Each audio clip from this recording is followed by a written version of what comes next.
વડોદરા મહાનગરપાલિકાની વડી કચેરીના કોન્ફરન્સ હોલમાં આજે મહત્વપૂર્ણ બેઠક મળી હતી. આ બેઠકમાં ગુજરાત હાઉસિંગ બોર્ડના જર્જરિત મકાનો સંદર્ભે મળી હતી. મેયર પિંકીબેન સોનીના અધ્યક્ષ સ્થાને મળેલી બેઠકમાં ડેપ્યુટી કમિશનર અર્પિત સાગર, સાંસદ ડોક્ટર હેમાંગ જોશી, રાવપુરા વિધાનસભા બેઠકના ધારાસભ્ય અને ગુજરાત સરકારના મુખ્ય દંડક બાલકૃષ્ણ શુક્લ, પાલિકાની સ્થાયી સમિતિના અધ્યક્ષ ડોક્ટર શીતલ મિસ્ત્રી, ધારાસભ્ય કેયુર રોકડિયા, ચૈતન્ય દેસાઈ ખાસ ઉપસ્થિત રહ્યા હતા. ગુજરાત હાઉસિંગ બોર્ડના જે મકાનો હતા, જે એમના દ્વારા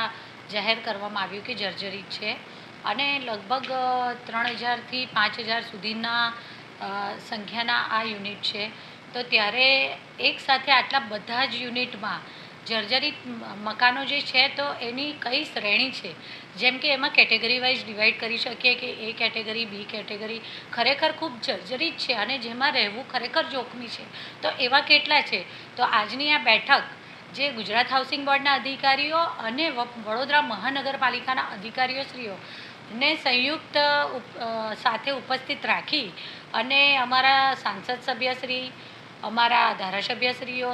સ્ટેન્ડિંગ સમિતિના ચેરમેનને અમે બધાએ બેઠક કરી અને ચર્ચા વિચારણા કરી કે આને કેટેગરી વાઇઝ ડિવાઈડ કરીએ. કોઈકમાં મોટું રિપેરિંગ કરવાની જરૂરિયાત હોય, કોઈકમાં કદાચ કોઈ નાનું રિપેરિંગ કરવાની જરૂરિયાત હોય, પણ આખા બિલ્ડિંગને એના માટે આપણે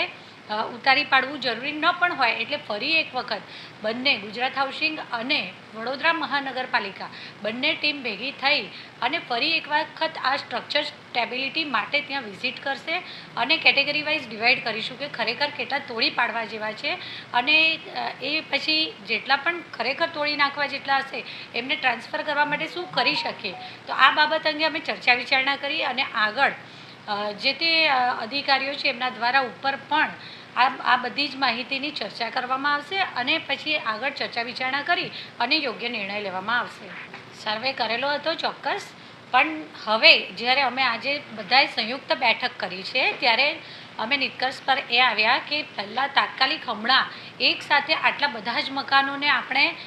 ન તો આપણે શિફ્ટ કરી શકીએ, ન તાત્કાલિક તોડી શકીએ. ઘણી વખત એવું હોય છે કે ધારો કે ફોર એન એક્ઝામ્પલ કોઈ જે બિલ્ડિંગ છે એની ટેરેસની સ્ટેબિલિટીના કારણે આખી બિલ્ડિંગને સ્ટ્રક્ચર સ્ટેબિલિટીમાં કંઈક મૂકવામાં આવ્યું હોય તો કોઈક વખત એ ટાંકી દૂર કરવાથી આપણે તેનો ઓપ્શન બીજો રેડી કરવાથી નાના મોટા કંઈક જગ્યાએ જો વધારે પડતું અંદર ડેમેજ નથી અને નાના મોટા રિપેરિંગથી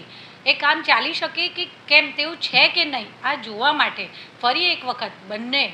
હાઉસિંગ બોર્ડવાળા, ગુજરાત હાઉસિંગ બોર્ડ અને વડોદરા મહાનગરપાલિકા આ બંને ટીમ જશે અને કેટેગરી વાઇઝ એને કેટેગરિકલી ડિવાઈડ કરવામાં આવશે કે કેટેગરી એ, કેટેગરી બી અને સંપૂર્ણ જર્જરિત. પછી એ વડોદરા મહાનગરપાલિકાના બિલ્ડિંગ્સ છે, સરકારના છે, ગુજરાત હાઉસિંગ બોર્ડના છે કે ખાનગી છે, પણ જેમાં આ સ્ટ્રક્ચર સ્ટેબિલિટીનો ઇસ્યુ છે એને ફરી એક વખત એને ભેગા મળી અને એની વિઝિટ કરવા. પહેલાંના રિપોર્ટ પ્રમાણે જે કર્યું છે એમાં 999 એવા બિલ્ડિંગમાં આવે છે કેટેગરી, એટલા યુનિટ એવા છે કે જેને ફરી અમારે વિઝિટ કરવી પડશે. એટલે એ વિઝિટ કરી અને ખરેખર ખૂબ જર્જરિત કે જેમાં રહેવું ખરેખર જોખમી છે. કદાચ કોઈક વાવાઝોડું કે એવી કોઈ અસરથી પણ એને નુકસાન થઈ શકે એવું